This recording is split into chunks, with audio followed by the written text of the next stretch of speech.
All right, so we have the javelin throw. This is the javelin that we normally use. So it is a PVC pipe. It's got a pull noodle on the end, and then it is duct taped all the way to the top. I do not let my kids practice with this one or throw with this one. We use either pull noodles or I have rocket javelins. So when we do the javelin throw, that's what, when we try out for the javelin throw, that's what they use. Okay, so when my kids try out, like I said, I use either a half pull noodle or I have these rocket javelins that I have them throw. I make sure that they stay behind the line. I do emphasize stepping on or over the line is a scratch, or if they're in a real track meet, they would get a 0 for their score. But it is just a basic throw. So I just have them step back, I have them take a step, and then I just have them throw as far as they can. So step and throw as far as you can, and then I measure it to where it lands first, not where it slides to. So where it lands, that's where I record their distance. I give them 2 tries, and then I look at their top distances. All right, for frisbee throw, I have these foam frisbees that I have them do for inside. If we go outside to do this, I use regular frisbees. I have some heavier weighted ones that they use, but we did it inside today because of the weather, and so we just used our foam frisbees. Same concept as the javelin throw. I just make sure they do not step on or over that line. So they step back, I let them take a step and throw. If they want to take a running throw, that is fine, as long as they do not cross that line. So when they come, step, throw, and then I, of course, mark the distance where it lands first, not where it slides to or bounces or rolls to. Where it hits the ground first, that is their distance. They get 2 throws as well for the frisbee throw. All right, for the shot put, this one is the hardest to teach because you have to continually remind them that it is not a throw, it is a push. When they pick it up and they grab it as if they were going to throw it, that is wrong. They want to cup their hand and they want to place it in that cup. Then they want to put it right here under their chin, under their jaw, under their ear, and they want to push it out.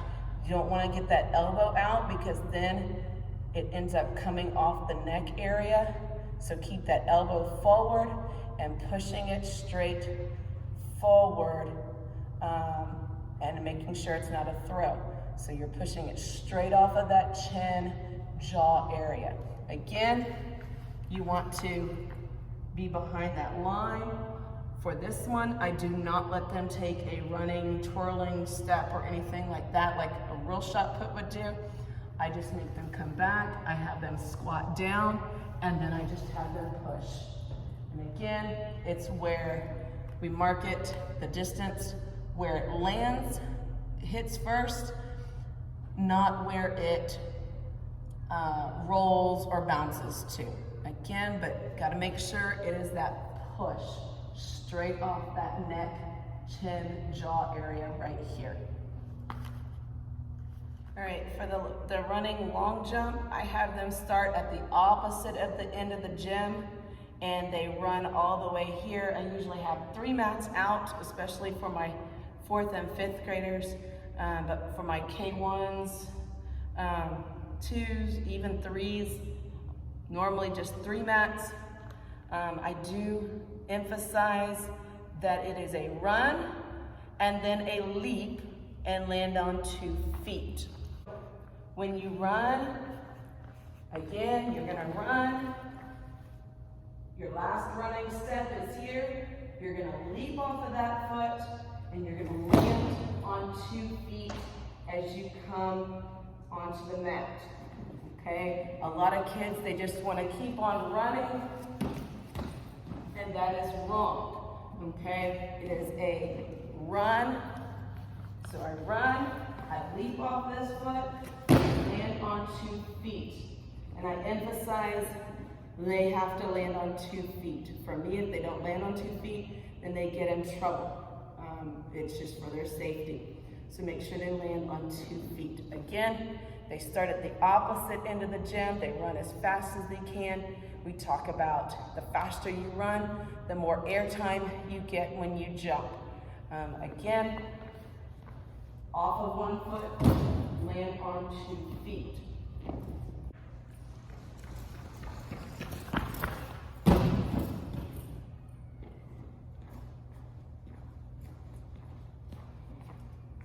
And that's what a running long jump should look like. To measure where they land, I take it from where the back of their heel or the furthest back.